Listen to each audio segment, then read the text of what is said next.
Manchester United masih tampil jelek di bawah asuhan Ruben Amorim. Dikabarkan Amorim nekat melanggar janjinya dan berniat mendatangkan Gyökeres. Akan menjadi kejutan kalau Victor Gyökeres mendarat di Old Trafford bulan ini. Di klasemen Liga Inggris, MU menduduki posisi ke-14. Setan Merah mengumpulkan sebanyak 22 poin, cuma berjarak 7 angka dari zona merah. Lini depan Man United saat ini masih belum produktif.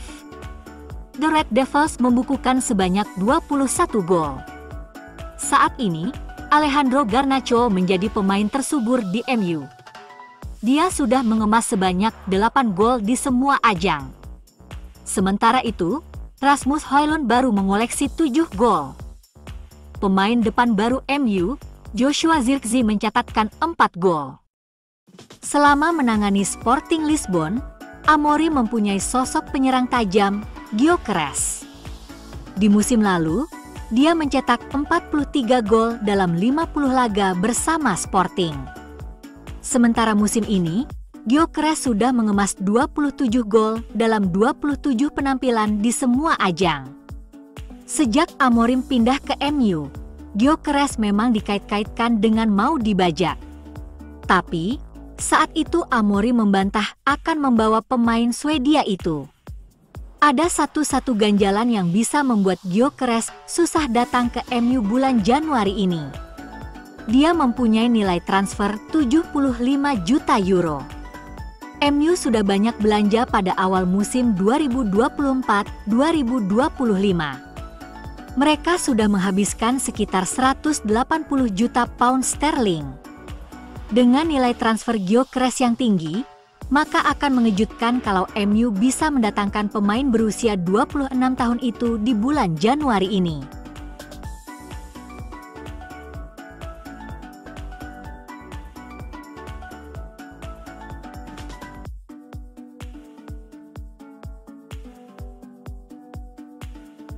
Glasgow Rangers kini akan mempertimbangkan untuk mendatangkan bek Manchester United, Jonny Evans.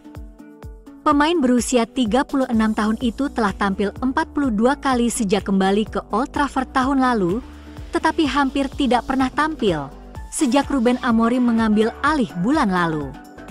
Di antara dua masa baktinya di United, Evans menikmati 3 tahun di West Brom dan menghabiskan 5 tahun yang sukses di Leicester City.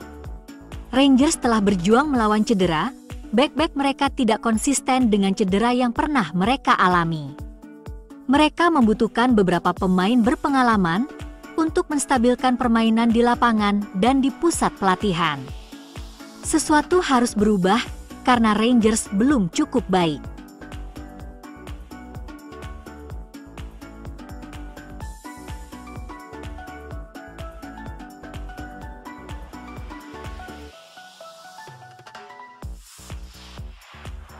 Raksasa Serie A, Juventus, menginginkan tambahan pemain bertahan pada bulan Januari, dan Tyrell Malacia dari Manchester United kini muncul sebagai pilihan. Malacia kembali beraksi musim ini setelah absen lama karena cedera lutut, dan bek kiri itu belum cukup menunjukkan kemampuannya di tim utama. Mirko Di Natale telah melaporkan bahwa Malacia akan meninggalkan United pada bulan Januari, dan pelatih Belanda Louis van Gaal sebelumnya telah memperhatikan kemampuannya di bek tengah juga. Juve menginginkan opsi serba bisa di lini belakang dan dengan kepergian Danilo, mereka sangat membutuhkan pemain seperti itu. Malacia dipandang sebagai kesempatan menit terakhir oleh Juve pada bulan Januari. Dan mereka dapat mengajukan kesepakatan pinjaman potensial hingga akhir musim, dengan Bremer dan Juan Cabal absen karena cedera lutut. Thiago Motta biasanya menggunakan pemain yang serba bisa dan mudah beradaptasi. Malacia mungkin dianggap sebagai pemain seperti itu. Motta juga sangat berminat bereuni dengan Joshua Zirkzee. Namun, belakangan si pemain menyatakan ingin bertahan di MU.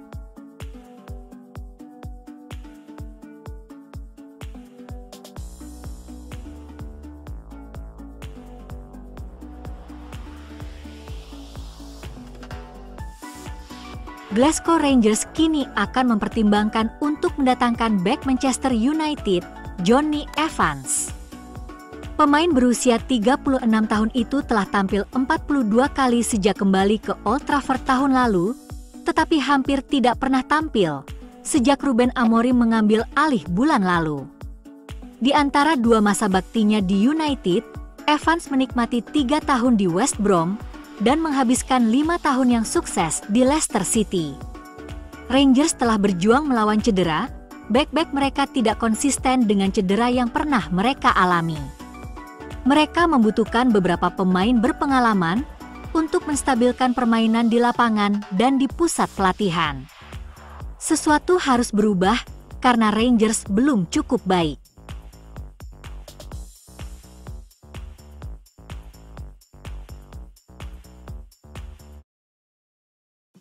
Gelandang Barcelona, Frenkie de Jong, telah membiarkan pintu keluar dari Barcelona terbuka lebar dalam keadaan tertentu.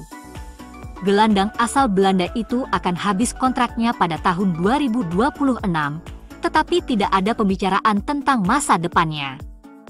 Frenkie de Jong dalam sebuah interview mengeluhkan bahwa sepak bola menjadi terlalu robotik, terlalu taktis. Ketika dia menonton tim lain, semuanya begitu terprogram. Misalnya, mereka mulai membangun serangan dari belakang, dan seorang pemain hanya diizinkan untuk memainkannya ke kiri, kanan, atau ke depan, selama segitiga dibuat. De Jong dilaporkan mulai mempertimbangkan dengan serius untuk menerima kepindahan ke Manchester United, jika mereka masih tertarik padanya. Blaugrana dilaporkan akan menerima penjualan dengan harga hanya 20 juta euro musim panas ini, kecuali De Jong menandatangani perpanjangan kontrak dengan klub, meskipun ia harus menerima pemotongan gaji yang substansial. Itu telah menjadi bahan pembicaraan selama beberapa waktu di pers lokal, tetapi De Jong mengabaikannya.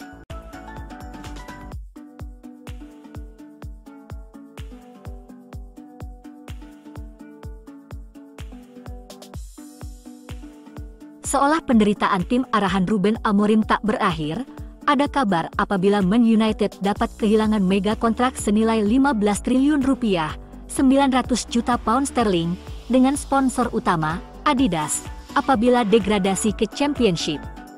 Ancaman degradasi itu nyata, karena Man United kesulitan mencetak gol, kesulitan meraih hasil positif, dan dekat dengan zona degradasi. Jika terus-terusan kalah, jerat zona degradasi dapat terjadi kepada klub peraih 20 titel Premier League tersebut.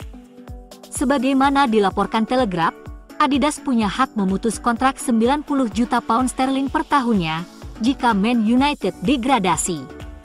Dalam kesepakatan 10 tahun kontrak, Adidas diharuskan hanya memberikan pemberitahuan 1 musim penuh apabila klub degradasi.